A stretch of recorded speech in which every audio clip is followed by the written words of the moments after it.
Hello friends, मैं हूं मनीष विश्वकर्मा और आपका हमारे यूट्यूब चैनल एमवी क्लासेस में हार्दिक स्वागत है। मैं आपके लिए लेकर आया हूं कक्षा 12वीं अर्थशास्त्र प्री बोर्ड पेपर का संपूर्ण सॉल्यूशन। जी हां, आपको इस वीडियो में कक्षा 12वीं अर्थशास्त्र का संपूर्ण सॉल्यूशन, प्री बोर्ड पेपर का संपूर्ण सॉल्यूशन प्रोवाइड किया जाएगा, इसलिए आप इस वीडियो को लास्ट तक देखते रहिए। और यह वीडियो आपको अगर अच्छी लगे तो वीडियो को लाइक एवं चैनल को सब्सक्राइब करना ना भूलें। तो चलिए बिना किसी देरी के इस वीडियो को स्टार्ट करते हैं।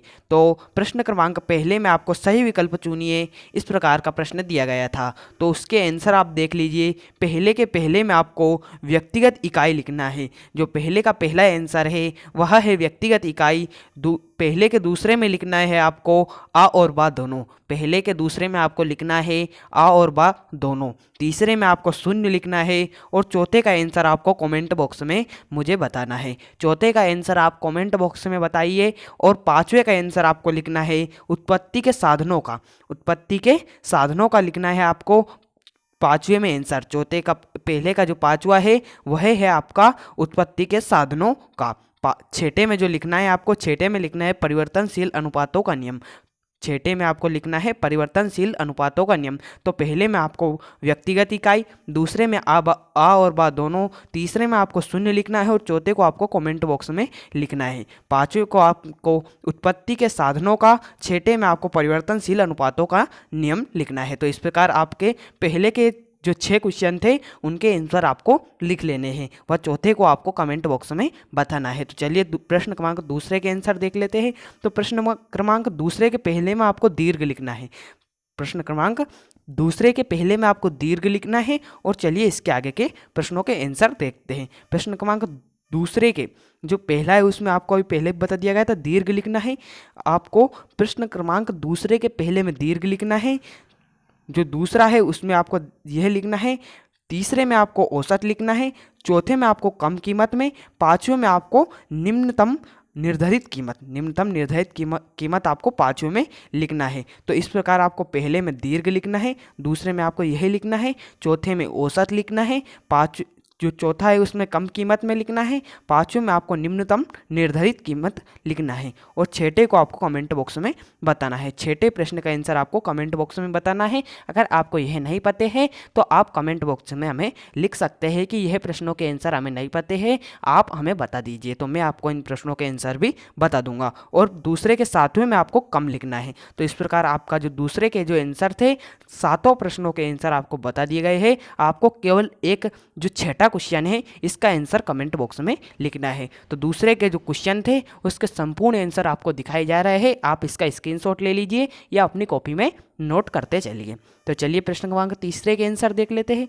प्रश्न क्रमांक तीसरे के आंसर आपको आगे दिखाया जाएगा। तो पहले आप प्रश्न क्रमांक चौथे का आंसर देख लीजिए। प्रश्न क्रमांक चौथे में आपको एक शब्द में उत्तर लिखिए या एक वाक्य में उत्तर लिखिए, इस प्रकार का प्रश्न दिया गया था। तो एक शब्द के उत्तर लिखिए। तो मैं आप पहला क्वेश्चन देखिए, जीएनपी का पूर्ण रूप ग्रॉस नेशनल प्रोडक्ट यानी सकल राष्ट्रीय उत्पाद है। जीएनपी का पूर्ण रूप ग्रॉस नेशनल प्रोडक्ट यानी सकल राष्ट्रीय उत्पाद है। यानी सकल राष्ट्रीय उत्पाद है। आपको जीएनपी का पूर्ण रूप लिखना था तो आपको जीएपी का पूर्ण रूप लिख लेना है, जो है ग्रॉस नेशनल प्रोडक्ट यानी सकल राष्ट्रीय उत्पाद है। आपको जो चौथे का दूसरा है उसमें लिखना है जीडीपी का पूर्ण रूप ग्रॉस डोमेस्टिक प्रोडक्ट यानी सकल घरेलू उत्पाद है। आपका जो जीडीपी का पूर्ण रूप है यह ग्रॉस डोमेस्टिक प्रोडक्ट यानी सकल घरेलू उत्पाद है। तो पहला और दूसरा क्वेश्चन आपको पहले में जीएनपी का नाम पूछा, पूर्ण रूप पूछा था, और जीडीपी का पूर्ण रूप आपको दूसरे में पूछा था। तो आपको जीएनपी का पूरा रूप लिखना है नेशनल प्रोडक्ट यानी ग्रोस नेशनल प्रोडक्ट यानी कि आपको सकल राष्ट्रीय उत्पाद, तथा दूसरे में आपको सकल घरेलू उत्पाद लिखना है। दूसरे में आपको सकल घरेलू उत्पाद यानी कि ग्रोस डोमेस्टिक प्रोडक्ट आपको दूसरे में लिखना है। तीसरे में आपको पीएनबी के बारे में पूछा था। पीएनबी का पूरा नाम पीएनबी का पूरा नाम पंजाब नेशनल बैंक है। जो पीएनबी का पूरा नाम है वह लिखना था चौथे के तीसरे में। तो इसका पूरा नाम है पंजाब नेशनल बैंक है। पंजाब नेशनल बैंक आपका जो है चौथे का आपका तीसरा क्वेश्चन का आंसर हो जाएगा। चौथे का तीसरा पंजाब नेशनल बैंक आपका आंसर हो जाएगा। तो चलिए अब जो है जोड़ी को देख लेते हैं। जोड़ी मिलाना था आपका, तो पहला आपको जोड़ी में दिया गया था प्रश्न क्रमांक 5वें में। जोड़ी में आपको दिया गया था साम्य कीमत। साम्य कीमत को आपको मांग और पूर्ति से मिला देना है। साम्य कीमत को आपको मांग और पूर्ति से मिला देना है। औसत संपत्ति को आप कुल संपत्ति या मात्रा, कुल संपत्ति बटे मात्रा से आपको मिला देना है। औसत संपत्ति को कुल संपत्ति बटा मात्रा से मिला देना है। कुल संपत्ति कीमत इंटू मात्रा को मिला देना है। कुल संपत्ति कीमत इंटू मात्रा से मिला देना है। और द्विधिकार, द्विधिकार को आपको विक्रेता से मिला देना है। द्विधिकार को आपको विक्रेता से मिलाना है। और समष्टि अर्थशास्त्र का क्षेत्र व्यापक से आपको मिला देना है। समष्टि अर्थशास्त्र का क्षेत्र व्यापक से आपको मिलाना है। जो छठा है आपको मैक्रो, मैक्रो को आय तथा रोजगार का सिद्धांत लिखना है। मैक्रो का आय तथा रोजगार का सिद्धांत लिखना है। तो पहले साम्य कीमत को आपको मांग और पूर्ति से मिलाना है। औसत संपत्ति को कुल संपत्ति बटे मात्रा से मिलाना है। कुल संपत्ति को कीमत इंटू मात्रा से मिलाना है। द्विधिकार को विक्रेता से मिलाना है। और समष्टि अर्थशास्त्र का क्षेत्र यानी कि व्यापक से मिला देना है। और मैक्रो को आय तथा रोजगार का सिद्धांत से आपको मिला देना है। तो चलिए इसके आगे के प्रश्न देख लेते हैं। तो प्रश्न क्रमांक जो चौथा था आपका, प्रश्न क्रमांक चौथे में आपको यहाँ पर 3 प्रश्नों के आंसर दिखाए गए थे। प्रश्न क्रमांक चौथे के आपको 3 प्रश्नों के आंसर यहाँ पर दिखा दिए गए थे। और प्रश्न क्रमांक चौथे के जो इस तीसरे प्रश्नों के आगे का आंसर है वो यहाँ पर देख लीजिए आप। प्रश्न क्रमांक चौथे का जो चौथा प्रश्न है उसका आंसर देखिए। चौथे का चौथा प्रश्न, आरबीआई का पूरा नाम रिजर्व बैंक ऑफ इंडिया है। आरबीआई का आपको पूरा नाम लिखना था, उसका जो पूरा नाम है रिजर्व बैंक ऑफ इंडिया है। आरबीआई का पूरा नाम आपका रिजर्व बैंक ऑफ इंडिया है। आय में परिवर्तन के कारण बचत में परिवर्तन के अनुपात को सीमांत बचत कहते हैं। आपको सीमांत बचत के बारे में बताना था। तो आय के परिवर्तन के कारण बचत में परिवर्तन के अनुपात को सीमांत बचत प्रवृत्ति कहते हैं। सीमांत आपको चौथे का 5वां बता दिया गया है। चौथे का 6ठा देखिए, सीमांत उपभोग प्रवृत्ति वह मापांक है जो प्रेरित उपभोग को एक संरचनात्मक मान प्रदान करता है। आपको सीमांत उपयोग प्रवृत्ति का वह मापांक है। आपको सीमांत उपभोग प्रवृत्ति मापांक के बारे में बताना था। तो वह मापांक है जो प्रेरित उपभोग को एक संरचनात्मक मान प्रदान करता है। यह सीमांत उपभोग प्रवृत्ति मापक कहलाता है। आपको चौथे में लिख लेना है, चौथे के चौथे में। चलिए चौथे का जो है 7वां है, चौथे का 6ठे में आपको यह लिखना है। और चौथे का 7वां प्रश्न देख लीजिए। ऐसी अभिव्यक्ति है जिनमें अंतर्राष्ट्रीय व्यापार व्यवस्था में किसी अंतर्राष्ट्रीय पूंजी का हस्तक्षेप ना हो, उसे अर्थव्यवस्था होती है। ना हो बंद अर्थव्यवस्था होती है। आपको बंद अर्थव्यवस्था के बारे में बताना था। तो ऐसी व्यक्तियाँ जिनमें अंतर्राष्ट्रीय व्यापार व्यवस्था के किसी अंतर्राष्ट्रीय पूंजी का हस्तक्षेप ना हो, बंद अर्थव्यवस्था कहलाती है या होती है। तो आपको जो चौथा था उसका 7वां आंसर यहाँ पर दिखा दिया गया है। आपको जो चौथे के तीनों प्रश्नों के आंसर ऊपर दिखाए गए थे और उनके आगे के प्रश्नों के आपको जो चौथे से 7वें प्रश्न का आंसर यहाँ पर दिखाया जा रहा है। आप इसका स्क्रीनशॉट ले लीजिए या अपनी कॉपी में नोट करते चलिए। तो चलिए इसके आगे के प्रश्नों को देखते हैं। चलिए प्रश्न क्रमांक 6ठे को देख लीजिए आप। प्रश्न क्रमांक 6ठा का आंसर आपको दिया गया है बाजार अर्थव्यवस्था।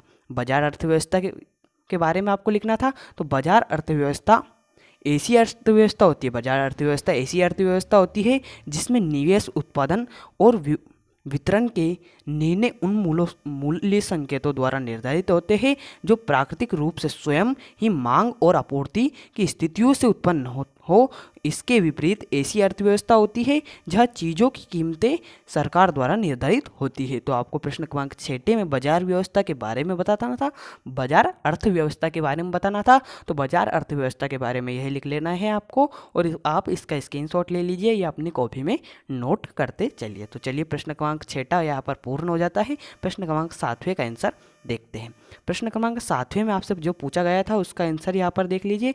अर्थशास्त्र में किसी वस्तु या सेवा के उपभोग में इकाई वृद्धि करने पर प्राप्त होने वाले लाभ को वस्तु या सेवा की सीमांत उपयोगिता कहते हैं। आपको वस्तु या सेवा की जो है सीमांत उपभोगिता किसे कहते हैं पूछा गया था। तो उसको अर्थशास्त्र में किसी वस्तु या सेवा के उपभोग में इकाई वृद्धि करने पर प्राप्त होने वाले लाभ को उस वस्तु या सेवा की सीमांत उपयोगिता कहते हैं। आपको लिख लेना है प्रश्न क्रमांक 7वें के आंसर में। आप इसका स्क्रीनशॉट ले लीजिए या अपनी कॉपी में नोट करते चलिए। तो चलिए प्रश्न क्रमांक 8वें का आंसर देख लीजिए। प्रश्न क्रमांक 8वें में आपसे पूछा गया था, उसका आंसर यहाँ पर आपको दिखाया जा रहा है। तो पूर्ण उपयोगिता एक बाजार का रूप है जिसमें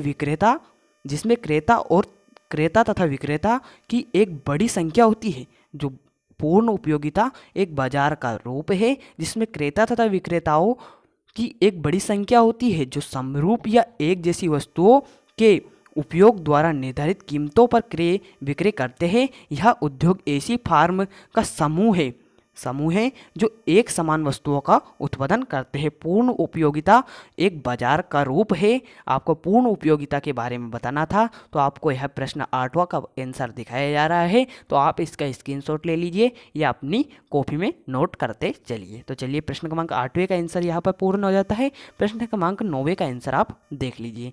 प्रश्न क्रमांक 9वें में आपसे पूछा गया था, उसका आंसर यह दिखाया जा रहा है। वस्तु की मांग खरीदने वाले ग्राहक द्वारा की जाती है। वस्तु की मांग ग्राहक द्वारा की जाती है। वस्तु की मांग खरीदने वाले ग्राहक द्वारा की जाती है। इसमें काफ़ी उतार चढ़ाव देखने को मिलता है। जैसे अगर वस्तु की मांग काफ़ी ज़्यादा है तो आपूर्ति के स्रोत कम है तो ऐसे में उसकी कीमत में काफ़ी बढ़ोतरी होती है। अगर कोई वस्तु अधिक मात्रा में मांगी जाती है तो उसकी कीमत बढ़ा दी जाती है। वही अगर वस्तु की मांग कम हो और स्रोता काफ़ी है तो वस्तु की कीमत में कटौती यानी कि घटा दी जाती है। कई बार विपणन संयंत्रों के द्वारा भी वस्तु की कीमत की मांग की जा सकती है और हमें मालूम नहीं पड़ता है, चाहे उस चीज़ की हमें ज़रूरत ही ना हो। तो ऐसी स्थिति में विज्ञापनदाताओं द्वारा भी वस्तुओं की मांग को बढ़ाने में जिम्मेदार होता है। तो जब विज्ञापन दाताओं द्वारा भी मांग में बढ़ाने के जिम्मेदार होते हैं तो आपको बताना था, उसका आंसर आपको यहाँ पर दिखा दिया गया है। तो प्रश्न क्रमांक 9 का आंसर यहाँ पर पूर्ण हो जाता है। आप इसका स्क्रीनशॉट ले लीजिए या अपनी कॉपी में नोट करते चलिए। तो चलिए प्रश्न क्रमांक 10वें का आंसर देख लेते हैं। प्रश्न क्रमांक 10वें का आप आंसर देखिए, यहाँ पर आपको स्क्रीन पर दिखाई जा रहा है। प्रश्न क्रमांक 10वें में अल्पाधिकारी को परिभाषित इस प्रकार से किया जा सकता है कि यह बाजार की एक ऐसी ऐसी अवस्था है जिसमें किसी समरूप या विभेदीकृत वस्तुओं में कुछ ही विक्रेता या उत्पादक होते हैं। अल्पाधिकारी में विक्रेता या उत्पादकों की संख्या निश्चित नहीं होती है। तो आपको प्रश्न क्रमांक 10वें का आंसर ये लिख लेना है और आपको प्रश्न क्रमांक 10वें का आंसर दिखाया जा रहा है। आप इसका स्क्रीनशॉट ले लीजिए या अपनी कॉपी में नोट करते चलिए। तो प्रश्न क्रमांक 10वां आपका यहाँ पर पूर्ण हो जाता है। चलिए प्रश्न क्रमांक 11वें को देख लेते हैं। प्रश्न क्रमांक 11वें में आपको लिखना है, पूंजीवादी अर्थव्यवस्था वह है जिसमें उत्पत्ति के साधनों का प्रमुख भाग पूंजीवादी उद्योगों में कार्यरत होता है। पूंजीवादी अर्थव्यवस्था के बारे में लिखना आता है तो पूंजीवादी अर्थव्यवस्था वह है जिसमें उत्पत्ति के साधनों का प्रमुख भाग पूंजीवादी उद्योगों में कार्यरत होता है। पूंजीवादी प्रणाली में निजी संपत्ति का अधिकार होता है जिसका प्रयोग उन व्यक्तियों के द्वारा स्वयं के लाभ के लिए किया जाता है। तो उन व्यक्तियों के स्वयं के लाभ के लिए किया जाता है पूंजीवादी अर्थव्यवस्था में, और जिसमें उत्पत्ति के साधनों का प्रमुख भाग पूंजीवादी उद्योगों में कार्यरत होता है, उसे पूंजीवादी अर्थव्यवस्था कहते हैं। तो प्रश्न क्रमांक 11 का आंसर इतना ही बड़ा है। आप इसका स्क्रीनशॉट ले लीजिए, अपनी कॉपी में नोट करते चलिए। तो चलिए प्रश्न क्रमांक 12वें का आंसर देख लेते हैं।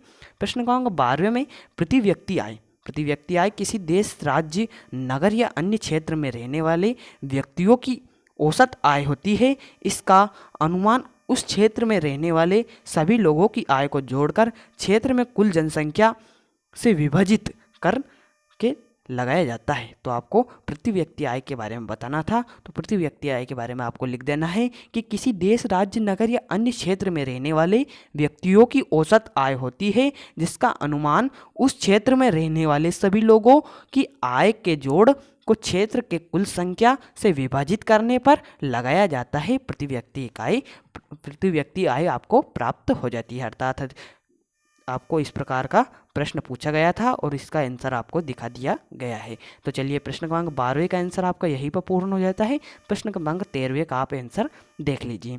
तो प्रश्न क्रमांक 13 का आंसर आप देखिए, जब किसी एक वस्तु या सेवा के बदले में दूसरी वस्तु या सेवा का लेन देन होता है तो इसे वस्तु विनिमय प्रणाली कहते हैं। जैसे एक गाय लेकर 10 बकरी देना।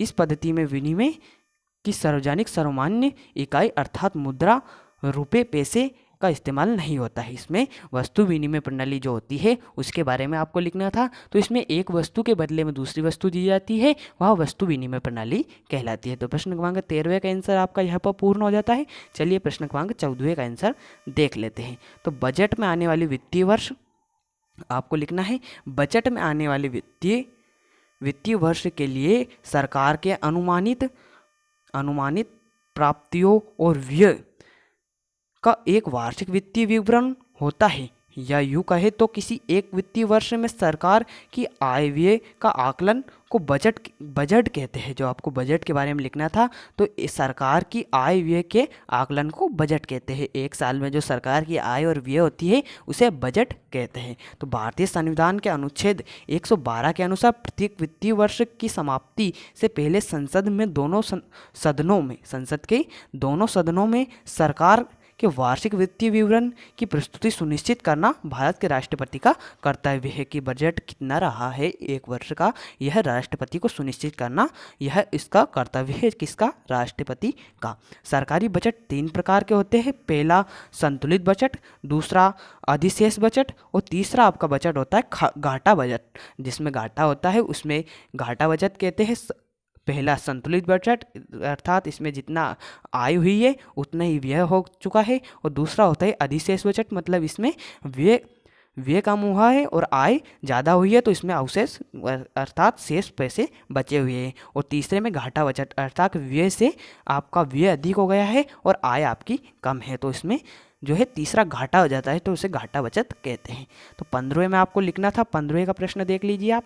प्रश्न 15वें में लिखना है आपको, भुगतान संतुलन से आशय एक देश के समस्त आयातों तथा निर्यातों व अन्य सेवाओं के मूल्यों के संपूर्ण विवरण से होता है। इसका विवरण तैयार करते समय दोहरी प्रविष्टि प्रणाली अपनाई जाती है, जिसमें शेष विश्व के साथ किसी देश के लेख का विवरण होता है। आपको भुगतान संतुलन के बारे में लिखना था। तो भुगतान संतुलन से आशय देश के समस्त आयातों तथा निर्यातों व अन्य सेवाओं के मूल्यों के संपूर्ण विवरण से होता है।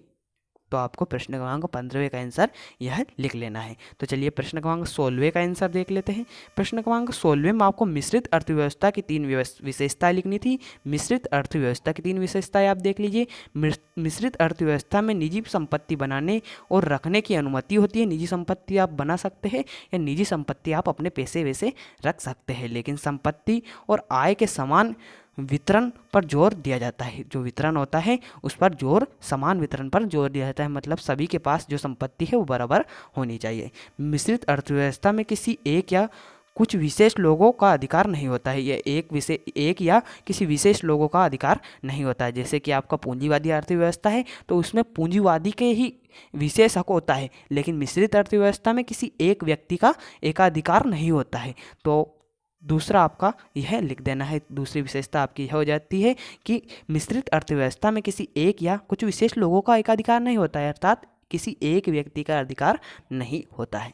मिश्रित अर्थव्यवस्था में सरकार हमेशा आर्थिक योजनाओं और नियमों के माध्यम से आर्थिक विकास का बढ़ावा देती है।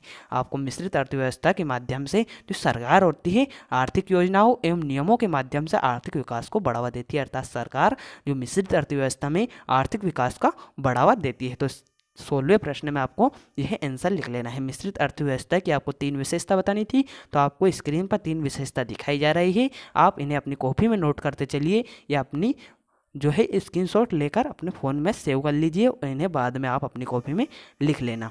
तो 16वां प्रश्न आपका यहाँ पर पूर्ण हो जाता है। चलिए 17वें प्रश्न को आप देख लीजिए। प्रश्न क्रमांक 17वें में आपको लिखना था वो आपको स्क्रीन पर दिखाया जा रहा है। तो प्रश्न क्रमांक 17वें को आप देखिए। पूर्ति का नियम, आपको पूर्ति का नियम लिखना था। पूर्ति और कीमत के संबंध में पूर्ति का नियम कहते हैं। कोई जो पूर्ति का नियम है वह पूर्ति और कीमत के संबंध में को ही जो पूर्ति और कीमत का संबंध होता है उसे ही पूर्ति का नियम कहते हैं। अन्य बातों के यथास्थिर रहने पर किसी वस्तु या सेवा की कीमत में वृद्धि होने पर उसकी पूर्ति में वृद्धि हो जाती है और कीमत में कमी पर पूर्ति में भी कमी हो जाती है। इसे पूर्ति का नियम कहते हैं। आपको पूर्ति का नियम लिखना था तो आप देख लीजिए 17वें प्रश्न का आपको पूर्ति का नियम स्क्रीन पर दिखाया जा रहा है। आप अपनी कॉपी में नोट कर लीजिए या स्क्रीनशॉट लेकर रखिए। तो 17वें का प्रश्न आपका पूर्ण हो जाता है। 18वें प्रश्न का आंसर आप देख लीजिए। 18वें प्रश्न में लिखना था आपको प्रत्याशित अथवा इच्छित निवेश वह निवेश है जो निवेशकर्ता किसी विशेष उद्देश्य की प्राप्ति के लिए आय तथा रोजगार के विभिन्न स्तरों पर कम करने की इच्छा रखते हैं। यथार्थ उसका वास्तविक निवेश वह निवेश जो निवेशकर्ता आपको लिखना है, वह निवेश जो निवेशकर्ता किसी विशेष उद्देश्य की प्राप्ति के लिए आय तथा रोजगार के विभिन्न स्तरों पर वास्तव में करते हैं। तो आपको प्रश्न क्रमांक 18 का आंसर लिखना था। आप इसका स्क्रीनशॉट ले लीजिए, अपनी कॉपी में नोट करते चलिए और आपका प्रश्न क्रमांक 18 का आंसर यहीं पर पूर्ण हो जाता है। आपको एक ही वीडियो में संपूर्ण प्रश्नों के आंसर दिखाए जा रहे हैं। तो अगर आपने हमारे चैनल को अभी तक सब्सक्राइब नहीं किया है तो सब्सक्राइब कर लीजिए और बेल आइकन को ऑल पर सिलेक्ट कर लीजिए, जिससे हम जो भी वीडियो अपलोड करें आप तक पहुँचे सबसे पहले। तो चलिए प्रश्न क्रमांक 18 का आंसर पूर्ण हो जाता है। प्रश्न क्रमांक 19वें का आंसर देख लीजिए।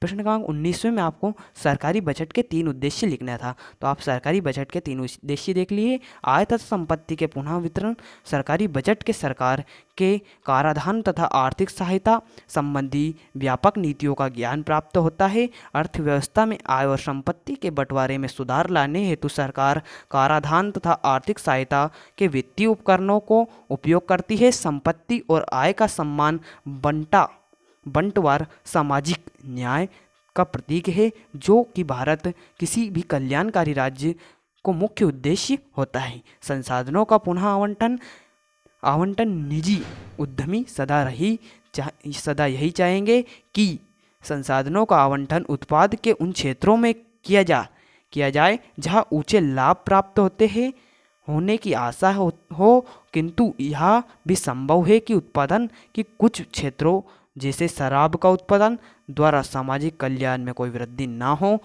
अपनी बजट संबंधी नीति द्वारा की सरकार संसाधनों का आवंटन इस प्रकार करती है जिसमें अधिकतम लाभ और सामाजिक कल्याण के बीच संतुलन स्थापित किया जा सके। उन वस्तुओं जैसे सिगरेट, शराब और के उत्पादन को भारी करों के बोझ द्वारा निरुत्साहित किया जाता है, अर्थात शराब और सिगरेट के उत्पादन को निरुत्साहित किया जाता है और जिनमें फायदा हो अर्थात लाभ हो उन्हें उत्साहित किया जाता है। तो निरुत्साहित किया जाता है, आपको देखना है निरुत्साहित किया जाता है जो स्वास्थ्य के लिए हानिकारक होती है।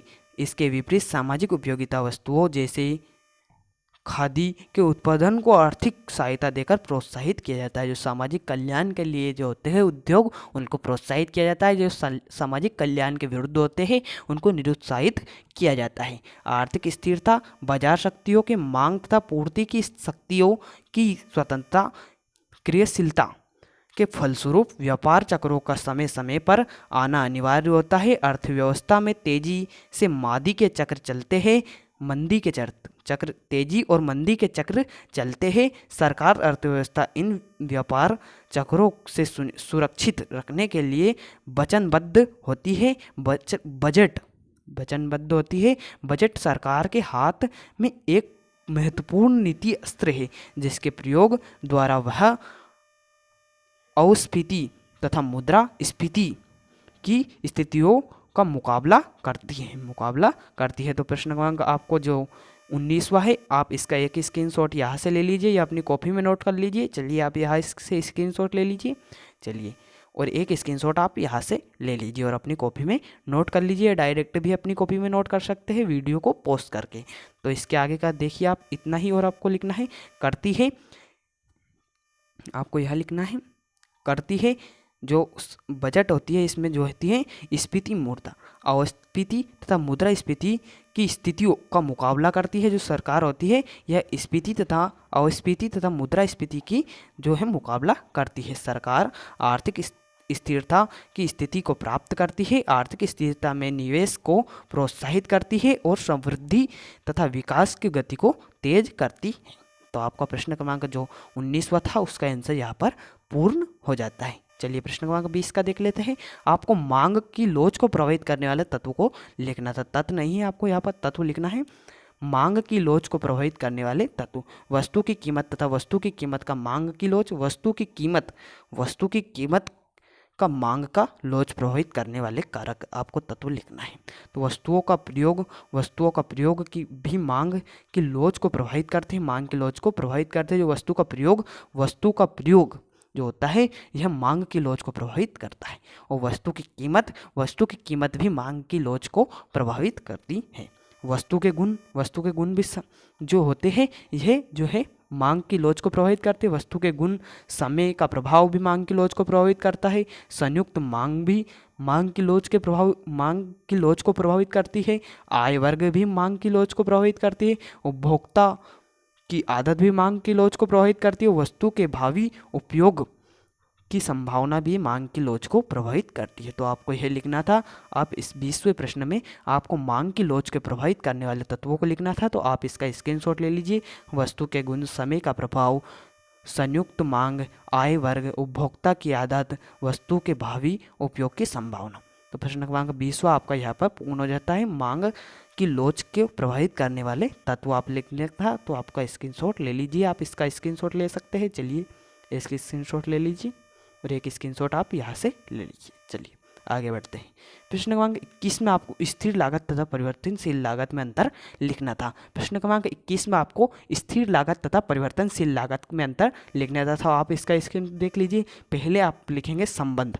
जो अंतर का जो आधार है वह है संबंध जो स्थिर लागत का संबंध किससे होता है और जो परिवर्तनशील लागत का संबंध किससे होता है। तो पहले अंतर में आपको यह लिखना है। तो स्थिर लागतों का संबंध अल्पकाल में उत्पादन में स्थिर साधनों से होता है तथा परिवर्तनशील लागतों का संबंध अल्पकाल में परिवर्तनशील साधनों से होता है। तो इसका संबंध जो होता है अल्पकाल में उत्पादन में स्थिर साधनों से होता है और इसमें अल्पकाल में परिवर्तनशील साधनों से होता है। स्थिर साधनों से होता है और इसका परिवर्तनशील साधनों से होता है। तो एक जो अंतर था यहाँ पर पूर्ण हो जाता है। चलिए दूसरा अंतर देखते हैं।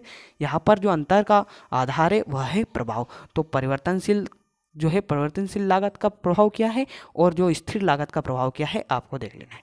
उत्पादक की मात्रा में परिवर्तन का स्थिर लागत पर कोई प्रभाव नहीं पड़ता है। अर्थात उत्पादन के परिवर्तन में लागत स्थिर लागत होता है उसमें कुछ भी प्रभाव नहीं पड़ता है। अर्थात उत्पादन की मात्रा में कोई भी परिवर्तन होता है तो स्थिर लागत पर कोई प्रभाव नहीं पड़ता है। जबकि उत्पादन की मात्रा परिवर्तित होने पर जो है परिवर्तनशील लागत भी परिवर्तित हो जाती है। तो यह प्रभाव के आधार पर आपको अंतर लिख लेना है कि उत्पादन की मात्रा में परिवर्तन पर स्थिर लागत में परिवर्तन नहीं होता है और उत्पादन की मात्रा में परिवर्तन पर स्थिर लागत में परिवर्तन होता है। तो चलिए तीसरा प्रश्न देख लेते हैं। तीसरा प्रश्न का जो अंतर का आधार है वह है उत्पादन बंद करने का उपयोग का प्रभाव। उत्पादन अगर बंद हो जाता है तो उसका प्रभाव किस किस पर पड़ता है।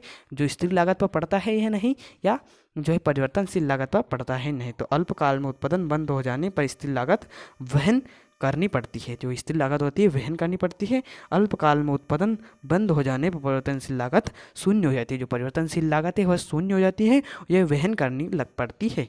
कौन सी लागत वहन करनी पड़ती है? स्थिर लागत को वहन करना पड़ता है और परिवर्तनशील जो लागत होती है यह आपकी शून्य हो जाती है। तो उत्पादन बंद करने का प्रभाव आपको जो एक अंतर है यह पूर्ण हो जाता है। तो इस प्रकार 3 अंतर जो पूर्ण हो जाते हैं। पहला था आपका संबंध, दूसरा प्रभाव, तीसरा उत्पादन बंद होने का प्रभाव और चौथा है आपका कुल लागत के संबंध में कुल लागत से संबंध। जो कुल लागत से संबंध है आपको देख लेना है। कुल लागत से संबंध आपको देख लीजिए। चलिए कुल लागत से संबंध, कुल लागत में से परिवर्तनशील लागतें घटाने पर स्थिर लागतें प्राप्त होती है। कुल लागत में से परिवर्तनशील लागतें घटाने पर हमको जो है स्थिर लागतें प्राप्त होती हैं। कुल लागत में से स्थिर लागतें घटाने पर परिवर्तनशील लागतें प्राप्त होती हैं। परिवर्तनशील लागतें को हम कुल लागत से घटाते हैं तो स्थिर लागत प्राप्त होती है और कुल लागत में से अगर हम स्थिर लागत को घटाते हैं तो परिवर्तनशील लागत प्राप्त होती है। तो कुल लागत के संबंध में है एक अंतर था, इसे आप लिख लीजिए। तो पहला आप अंतर का आप यहाँ से स्क्रीनशॉट ले लीजिए, दूसरे अंतर का एक स्क्रीनशॉट यहाँ से ले लीजिए, तीसरे का अंतर का एक स्क्रीनशॉट यहाँ से ले लीजिए व चौथे अंतर का एक स्क्रीनशॉट यहाँ से ले लीजिए। चलिए प्रश्न क्रमांक 22 का आंसर आपको इस वीडियो में नहीं दिखाया जा रहा है, इसके अगले वीडियो में आपको प्रश्न क्रमांक 22 का आंसर भी दिखा दिया जाएगा। तो व्यापारिक बैंकों के कार्य आपको प्रश्न क्रमांक 23वें का आंसर लिखना है। तो व्यापारिक बैंकों के कार्य लिखना था आपको प्रश्न क्रमांक 23वें के आंसर में। तो जमा धन का स्वीकार करना, जो पहला कार्य है जमा धन का स्वीकार करना, जमा धन को स्वीकार करना जो बैंक है व्यापारिक बैंकों का आपको उपयोग कार्य लिखना था, कार्य व्यापारिक बैंकों के कार्य।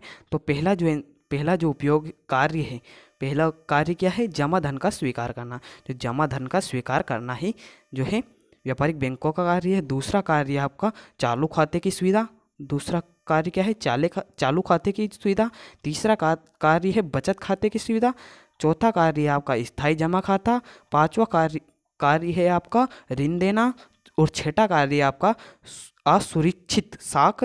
और सातवां कार्य है सुरक्षित साख। तो इस प्रकार आपका जो प्री बोर्ड पेपर था अर्थशास्त्र का, वह संपूर्ण आंसर आपको एक ही वीडियो में दिखा दिया गया है। अगर आपने अभी तक चैनल को सब्सक्राइब नहीं किया है तो प्लीज़ चैनल को सब्सक्राइब कर लीजिए और वीडियो को लाइक कर दीजिए, क्योंकि एक ही वीडियो में आपको अर्थशास्त्र कक्षा 12वीं का संपूर्ण सॉल्यूशन प्रोवाइड कर दिया गया है।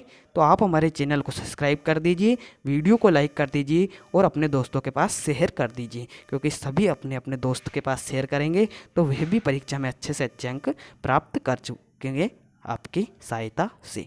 तो चलिए मिलते हैं अगली वीडियो में किसी अन्य टॉपिक पर।